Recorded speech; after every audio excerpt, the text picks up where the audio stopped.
My Jeep's engine was coughing like an old smoker in its last moments, spitting black smoke all over the deserted Montana road. I'd been driving nonstop for 3 days straight from Chicago, running away from a life that had become a prison of code, endless meetings, and the chronic anxiety that suffocated me every single morning. If you like this kind of story, subscribe to the channel and leave a like to get more. Adrian Martinez, 24, a software developer who had just thrown away 8 years of college and 2 years of professional experience. My family thought I had lost my mind when I called my mom and told her I was quitting everything. "Son, have you gone crazy after everything we invested in your education?" Her voice still echoed in my mind as the Jeep finally gave up with a final mechanical gasp. The silence that followed was deafening.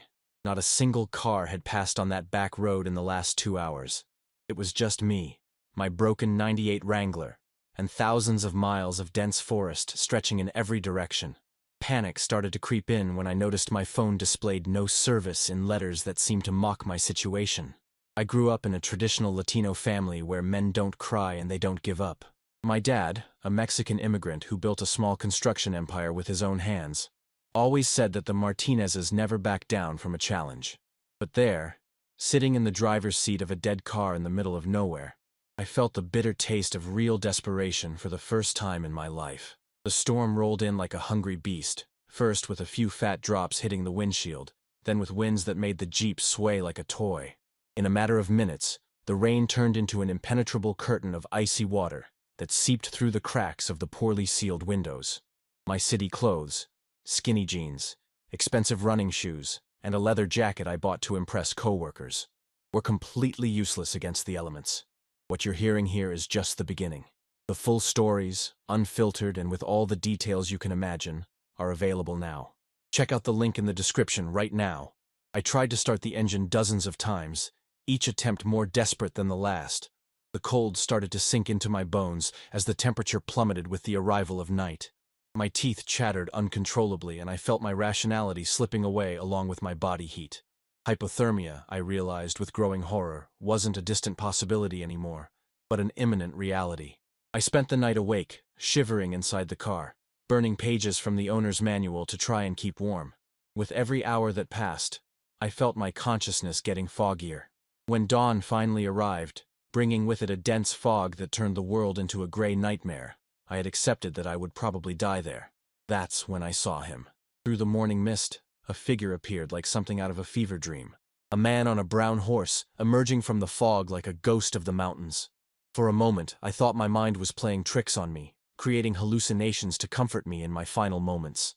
But the sound of hooves on the wet asphalt was too real to be my imagination. The rider stopped a few feet from my car. He was tall, with broad shoulders covered by a worn leather jacket. Long brown hair peeked out from under a dark hat, and a thick beard framed a face that looked like it had been carved by the harsh weather. A black dog with white spots trotted beside the horse, tongue out, seemingly immune to the cold that was consuming me. "You're gonna die if you stay in there," he said, his voice hoarse, echoing through the fog. It wasn't a question or a suggestion, but a cold, hard fact. Even through my mental fog, I recognized the authority in his voice, the certainty of someone who intimately knew the dangers of those mountains. I tried to answer, but my mouth felt like it was full of cotton. I could only weakly nod as he dismounted with fluid, confident movements. Up close, I noticed he was older than me, probably in his 30s, with green eyes that seemed to see right through people. There was something wild about him, as if he had become a part of the forest itself. "I'm Garrett Thompson," he said, opening the driver's door without ceremony. "And you've got hypothermia." His hands, I noticed, were calloused and strong, the hands of someone who worked with them every day. When he helped me out of the car, I felt the surprising strength of his grip. The world spun when I tried to stand. Garrett held me before I fell, his arm wrapped firmly around my waist. The dog, Bo, he called him, sniffed my sneakers curiously, tail wagging like he was happy to have found something interesting in the monotony of the forest. "My cabin is about 15 minutes from here," Garrett explained, helping me get on the horse behind him. "You need to warm up and get dry, or you won't last much longer." The forced closeness to this stranger should have made me uncomfortable, but I was past worrying about social conventions. I clung to his jacket like a scared child as the horse led us down trails that only he seemed to know. The cabin appeared among the trees like a fairy tale refuge. It was rustic, made of dark logs and stone, with smoke coming from a stone chimney that promised warmth and salvation. A simple porch wrapped around the structure, and I could see firewood carefully stacked against one of the walls. It was the kind of place I used to see in movies and consider primitive, but at that moment, it looked like the most beautiful place in the world. Inside the cabin, the contrast with the cold outside was like stepping into another universe. A stone fireplace dominated one wall, with fire crackling cheerfully, casting a golden light on the simple but well-kept furniture. A small but functional kitchen occupied one corner, and rustic stairs led to what I assumed was a loft. Everything was clean and organized, with a kind of simplicity that spoke of deliberate choice, not poverty. "Get those wet clothes off," Garrett ordered, disappearing into a side room. He came back with thick blankets and dry clothes. "You're shaking so much you can barely stand." There was something paternal in his concern, but also a medical competence that made me trust him instinctively. As I changed with fingers that could barely grasp the buttons, I watched my savior make tea in an iron kettle over the stove. His movements were economical and precise, like someone used to living alone and doing everything as efficiently as possible. Bo had settled down near the fireplace, his brown eyes watching me with intelligent curiosity. The tea was bitter, but hot, and I felt life gradually returning to my limbs. Garrett sat in a wooden chair on the other side of the rustic table, studying my face with the intensity of someone trying to solve a puzzle. There was something unsettling in his eyes, as if he was used to seeing through people. "What were you doing on that road?" he finally asked. It wasn't accusatory, just curious. "It's not exactly a tourist route." I told him about my escape from Chicago, about the suffocating life of code and offices, about waking up every day feeling like I was slowly dying. He listened without interrupting, nodding occasionally as if he perfectly understood what I was describing. There was something liberating about talking to a stranger who didn't judge me, who didn't have preconceived expectations about who I should be. "I was a civil engineer in Seattle," he said when I finished my story. "I built bridges and buildings, lived in an apartment that cost more than most people make in a year." His voice carried a subtle bitterness. 3 years ago, I found out that my partner of 8 years had been cheating on me. Not just once, but for years, with my best friend. The revelation hit me like a punch, not just because of the betrayal he had suffered, but because of the casual way he mentioned having a male partner. In my family, my sexuality was always the elephant in the room that everyone pretended not to see. Here was a man who talked about it like it was the most natural thing in the world. "Is that why you came here?" I asked. "Initially, it was just to think. I rented this cabin for a month." He looked around the space that had become his home. The month turned into 2, then 6. Eventually, I bought the place and decided to stay. There was a peace in his voice that contrasted with the pain I could glimpse beneath the surface. The next few days unfolded into a strangely comfortable routine. Garrett took care of me with a dedication that surprised me, making nutritious soups in an iron pot over the fireplace, giving me herbal teas that he picked himself in the forest, and keeping the fire lit during the cold nights that still left me vulnerable. During the day, when my fever finally broke, he taught me about his life in the woods. He showed me how to identify edible plants, how to read weather signs in the clouds and in animal behavior, and how the simplicity of this life had brought a peace he had never found in the city. "The forest doesn't lie," he said one morning as we walked along a narrow trail, Bo running ahead of us. "It doesn't promise things it can't deliver. It doesn't make you feel inadequate for not being something you were never meant to be." His words resonated with me in a way I didn't expect. As my strength returned, I started to help with daily chores. He taught me how to properly split wood, his big hands covering mine to show me the right angle of the axe. The touch was purely instructional, but I felt a subtle electricity run up my arm that I tried to ignore. During meals, our conversations got deeper. He talked about his life before the forest, the career pressures, the hypocrisy of urban relationships, the feeling of living the life others expected of him, not the one he really wanted. I shared my own fears, about never feeling free to be who I really was, about the constant anxiety that consumed me in Chicago, about feeling like I was wasting my life in fluorescent cubicles. "Have you ever thought about staying?" he asked one night as we watched the flames dance in the fireplace. The question caught me off guard, not because it was unexpected, but because I realized I had already been thinking about it for days. The differences between us were obvious. I was cerebral, used to solving problems through logic and analysis. He was intuitive, connected with natural rhythms in a way I could barely understand. I had spent my adult life surrounded by technology. He had deliberately chosen to disconnect from almost all modernity. but our similarities were deeper and more meaningful. We had both run away from lives that no longer made sense. We both carried emotional wounds we were trying to heal. And we both, I realized with surprising clarity, were feeling a loneliness that we thought we had chosen, but which was perhaps just fear disguised as independence. Bo seemed to approve of my growing presence in the cabin, splitting his loyalty between the two of us, and creating moments of genuine humor when he brought gifts of questionable value from the forest, from interesting sticks to small dead animals that he thought we would appreciate. But it was during the second week that the internal conflicts really began to show. My guilt for having abandoned my career and disappointed my family started to weigh on me. Attempts to turn on my phone when I could get a weak signal on top of a nearby hill reminded me of the world I had left behind. Work messages piled up, my mom had called 17 times, and my apartment in Chicago was probably racking up unpaid bills. "You're struggling," Garrett observed one morning when he found me sitting on the porch, staring blankly into the forest. "I can see it in your eyes. I don't know if I'm brave for being here or a coward for running away," I admitted. It was the first time I had voiced the conflict that had been eating at me. My family, they worked so hard to give me opportunities, and I just threw it all away. Garrett sat beside me, our shoulders lightly touching. "I spent 2 years asking myself the same thing," he said. "If I was being brave by looking for something real, or if I was just running away because I couldn't handle the pain." "And what conclusion did you come to?" "That maybe it doesn't matter," he replied, surprising me. "Maybe what matters is what you do with the time you have, where you are. If you're living in a way that's true to who you really are, or if you're living in a way that's true to who others expect you to be." His words planted a seed of understanding that would take time to grow. But in that moment, sitting next to him on the cabin porch, watching Bo chase butterflies in the nearby meadow, I felt something I hadn't experienced in years. The feeling of being exactly where I was supposed to be. The following days brought a different kind of tension. A growing awareness of each other's physical presence that went beyond simple camaraderie. Our gazes started to linger a little longer. Our accidental touches during daily activities generated a subtle electricity that we both pretended not to notice.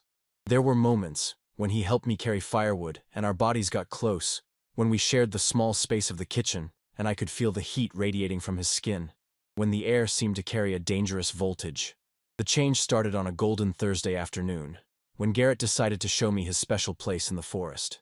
We had spent the morning fixing a broken fence around his small garden, working side by side in a comfortable silence that had become our secret language. Our shoulders would occasionally touch when we bent down to fix the stakes, small sparks of awareness that we made sure to ignore. "There's a spot I want to show you," he said, wiping sweat from his forehead with the back of his hand. "It's about a 20-minute walk from here. It's worth it." The trail wound through ancient pine trees that created a natural ceiling over our heads.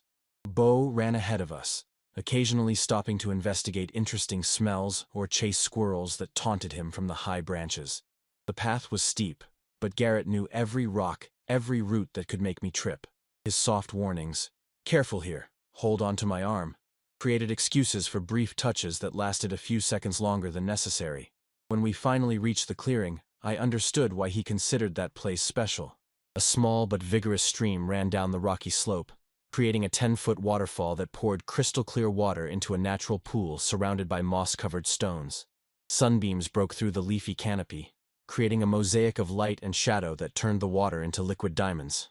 "I come here when I need to think," Garrett said, sitting on a flat rock at the water's edge. "Especially in the first few months, when I was still deciding if I'd stay or go back to Seattle." There was a vulnerability in his voice that I rarely heard. I sat down next to him, our knees lightly touching. The closeness sent a wave of heat through my body that had nothing to do with the air temperature. "And what made you decide to stay?" "Peace," he replied simply. "For the first time in my adult life, I woke up without that sense of dread in my chest, without the constant anxiety of not being enough, of not doing enough." He picked up a small stone and threw it into the water, watching the concentric circles spread. Of course I was also running away. I won't pretend it was just about finding peace. "Tell me about him," I said, surprising myself with the directness of the question.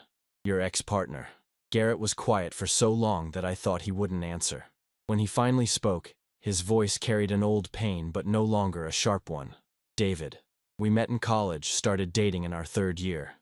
I thought we had built something solid." He laughed bitterly. 8 years of something solid. and I found out he had been sleeping with my best friend Marcus for 3 years. In our apartment, in our bed. My stomach clenched at the cruelty of the betrayal. How did you find out? I came home early from a work trip. They didn't even bother to hide it. His jaw tightened. The worst part wasn't finding them together. It was realizing that I had been living a lie for years.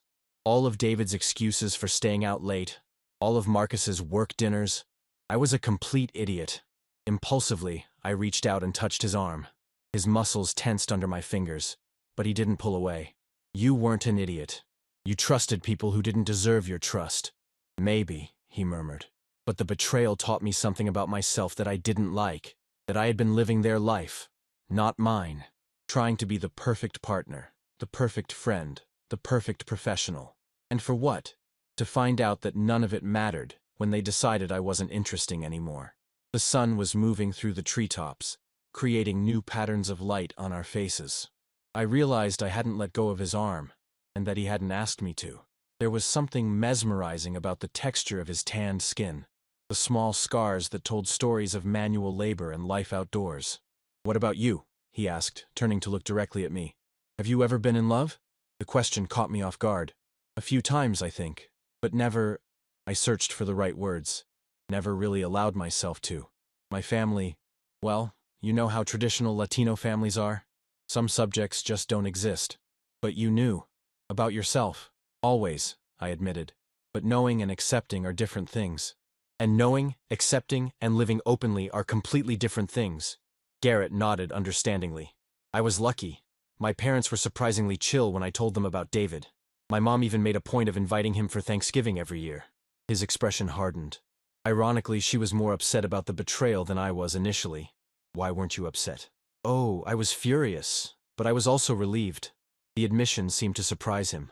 It's weird to say, but the betrayal gave me the excuse I needed to get out of a life that wasn't making me happy. I just didn't have the courage to admit it before.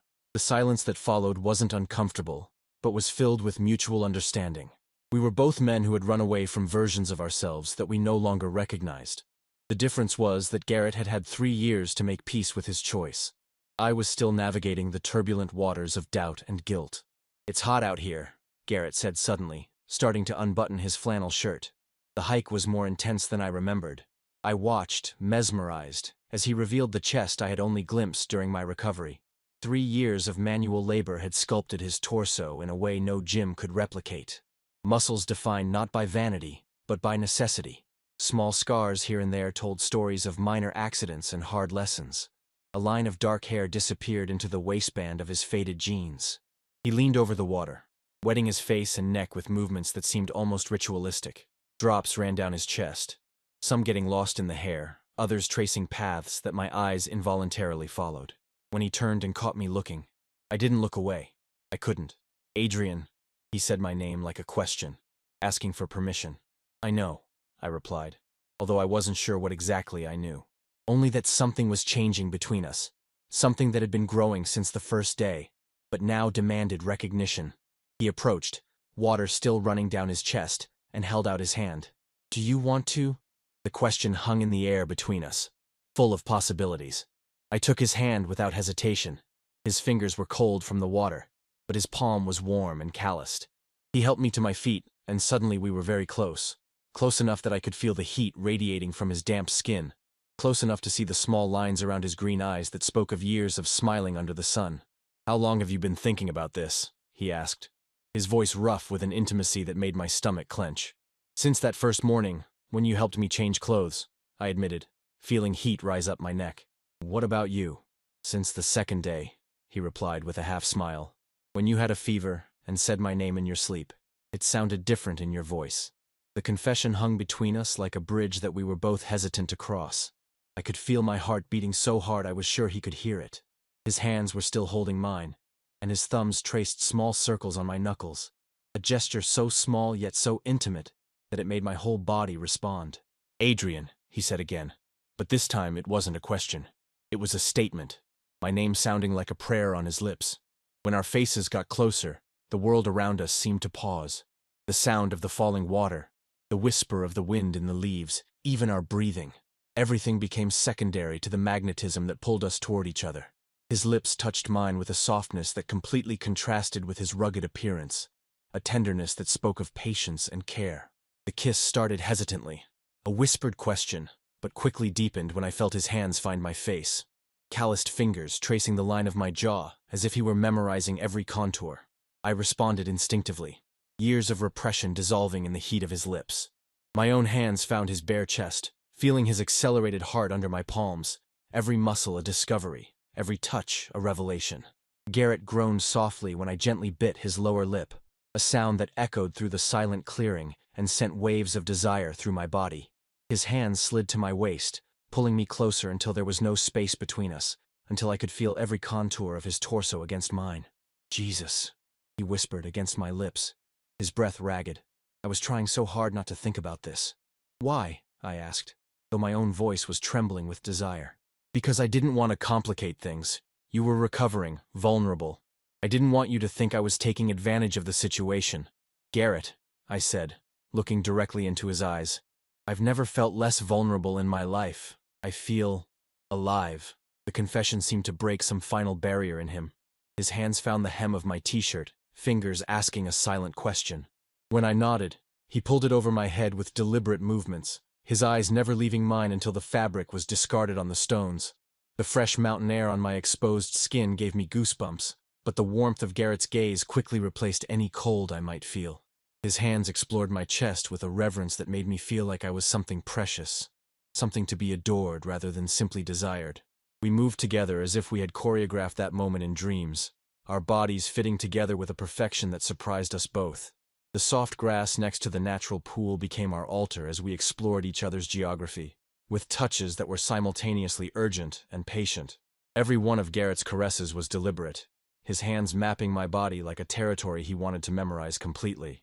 When his lips followed the path his hands had traced, I felt like I was being rewritten from the inside, each touch erasing years of doubt and replacing them with a visceral certainty that this was real, this was right.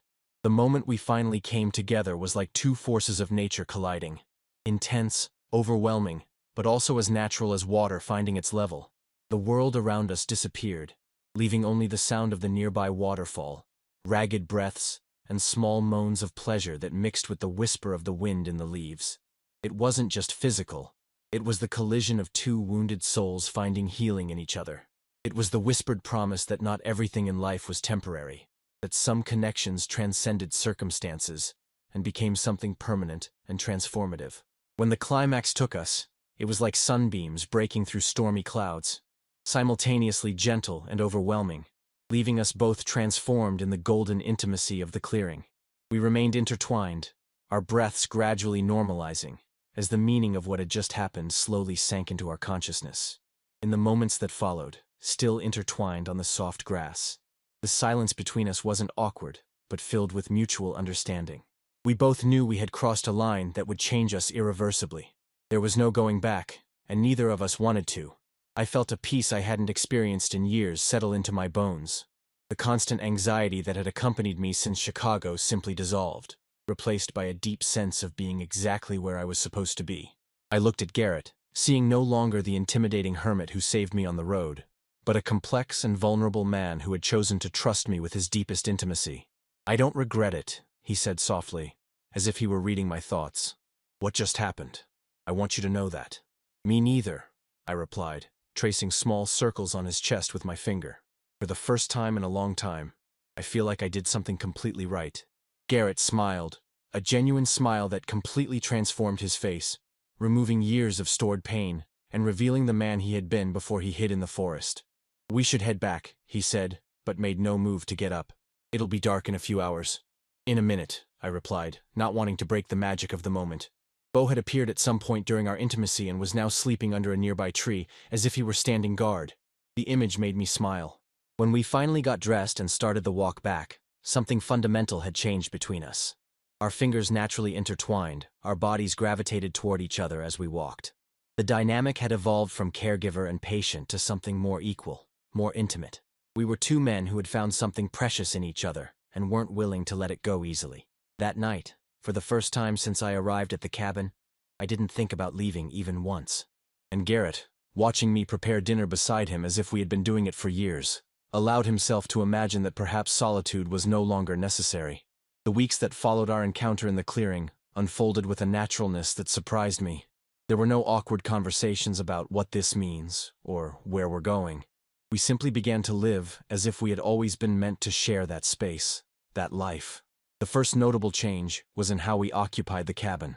Before, I slept on the small couch near the fireplace, keeping a respectful distance. Now, we shared Garrett's bed naturally, our bodies finding comfortable positions as if we'd been doing it for years.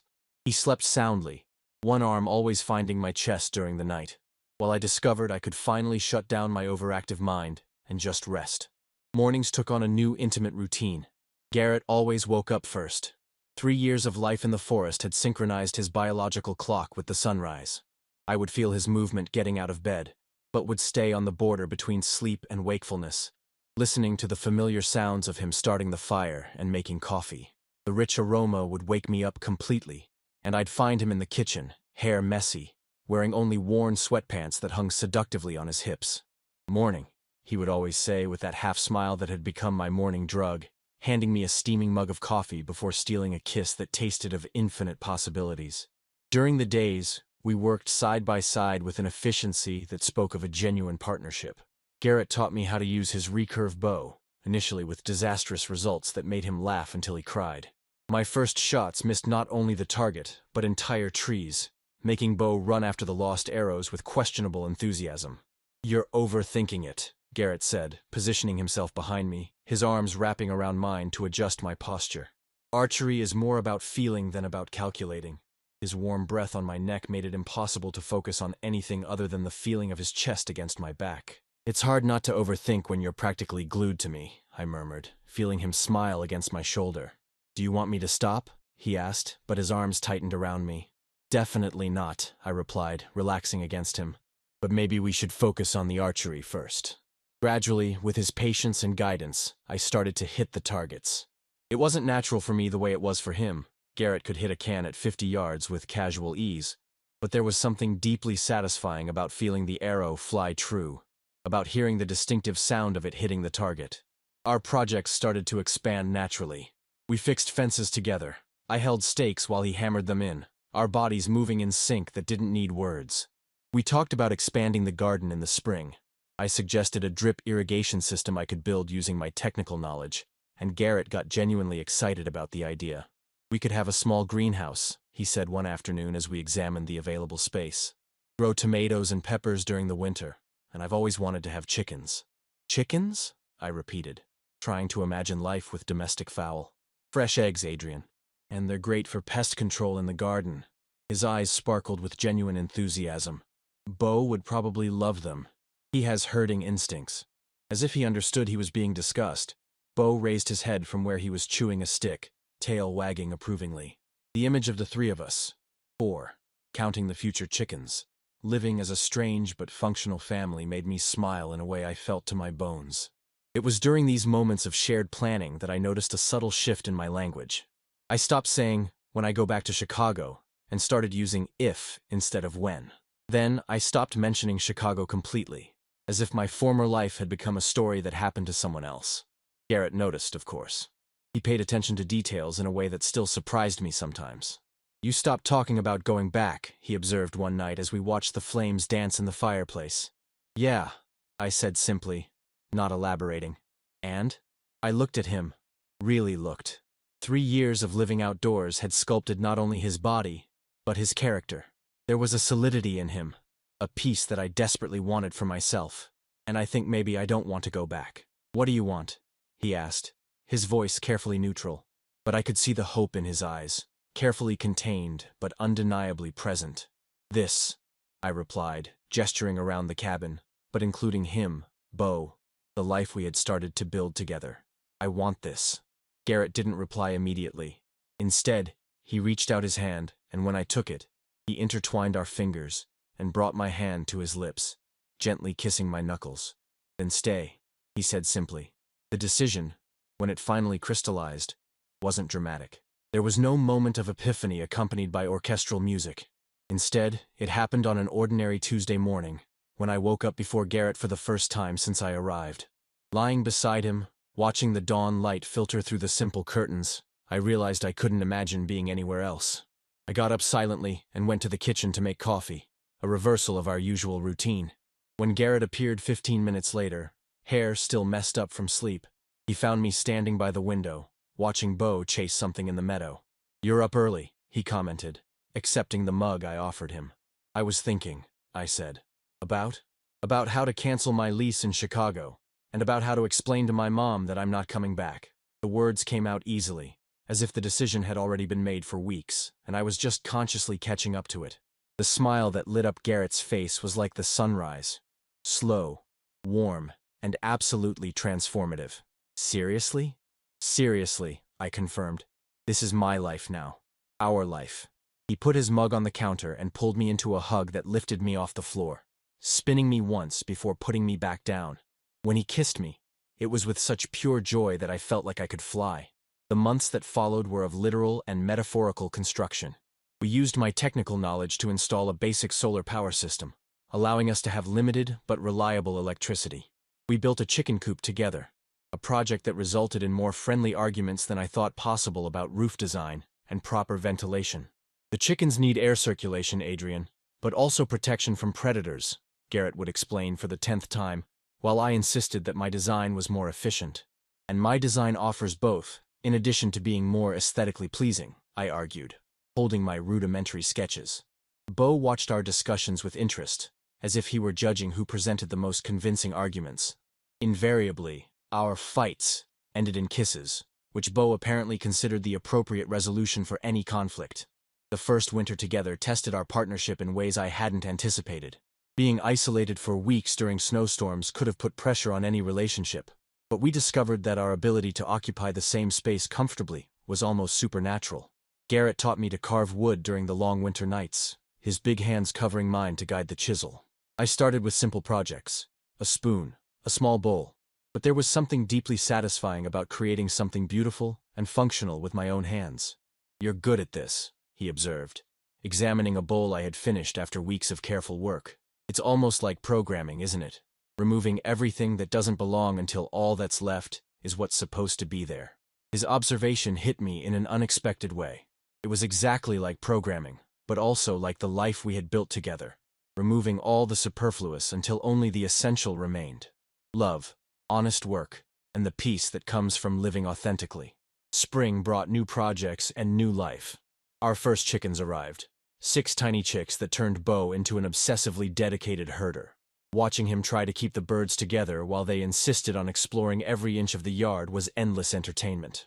"He takes this more seriously than some parents take their kids," I commented, laughing as Bo gently guided a lost chick back to the group with his nose. "Maybe because he understands responsibility," Garrett replied. "He knows they depend on him for safety." There was something in the way he said it that made me look at him more closely. "Like I depended on you," I said softly. "Like we depend on each other," he corrected, his eyes meeting mine. "That's what partnership means, Adrian. It's not one person saving the other. It's 2 people choosing to face life together." Those words became our unspoken philosophy. We faced challenges as a unit. When the solar system broke down during a storm, we worked together to repair it. When a family of raccoons decided our chicken coop would be a convenient source of eggs, we developed defense strategies together. We also developed our own language of intimacy. Garrett discovered that I completely melted when he whispered my name against my neck. I discovered that he was speechless when I traced the small scars on his hands with my fingers. Our bodies learned to dance together in all the spaces of the cabin, from the small kitchen where we cooked side by side, to the garden where we planted parallel rows of vegetables. Nights became sacred.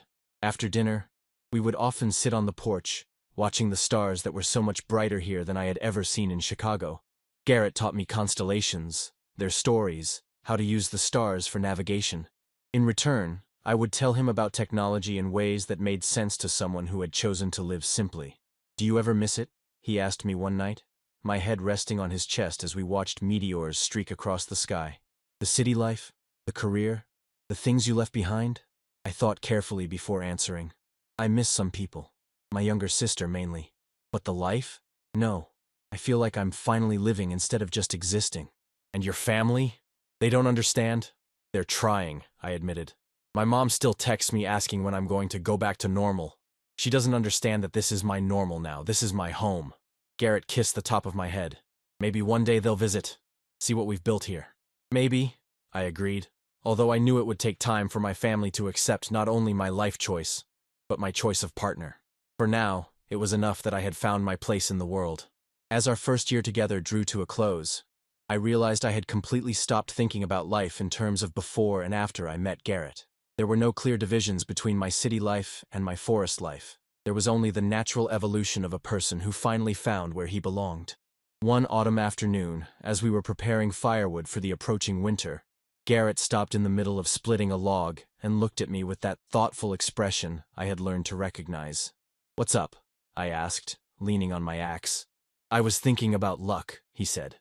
"How if your car hadn't broken down in that exact spot, on that day, our lives would have never crossed.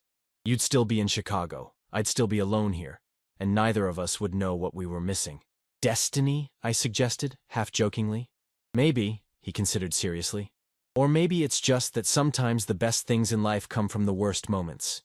You were in the worst situation of your life when we met. And you were hiding from the world," I added. "And now?" he asked, approaching until I could feel the heat radiating from his body. "Now I know what home is," I replied, leaning in to kiss him. "It's not a place. It's the people you choose to share your life with." That night, lying in our bed with Bo snoring softly at our feet, I reflected on the impossible journey that brought me here. The anxious and repressed software developer who had fled Chicago seemed like a completely different person from the man who now lived in harmony with the natural rhythms of the forest.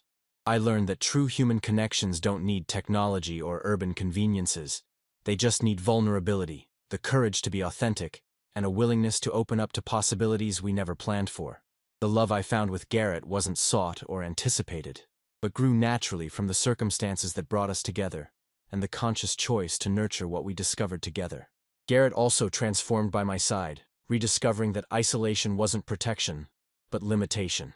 With me, he rediscovered the joy of sharing experiences, of having someone to tell about a spectacular sunrise or a new sprout in the garden.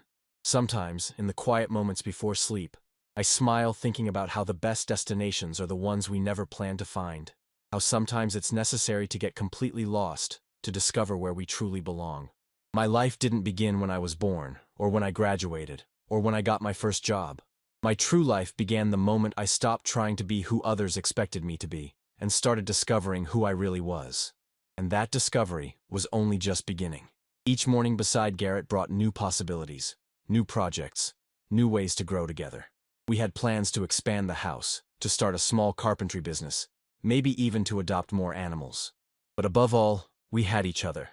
Two souls who found each other at the exact moment they most needed healing, and chose to build something beautiful and lasting together.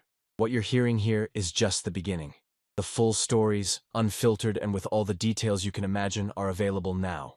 Check out the link in the description right now. If you've made it this far on this journey with me, it means you understand that the most powerful stories are about transformation, about finding the courage to live authentically, and about how true love can show up in the most unexpected moments. If this story touched something inside you, leave a like so I know that these real and profound human experiences resonate with your own search for authenticity and connection. And don't forget to subscribe to the channel. I have many more stories about finding a home in unexpected places, about love that transforms, and about the courage needed to live the life you really want. Until the next adventure, and remember, sometimes you have to get lost to find yourself.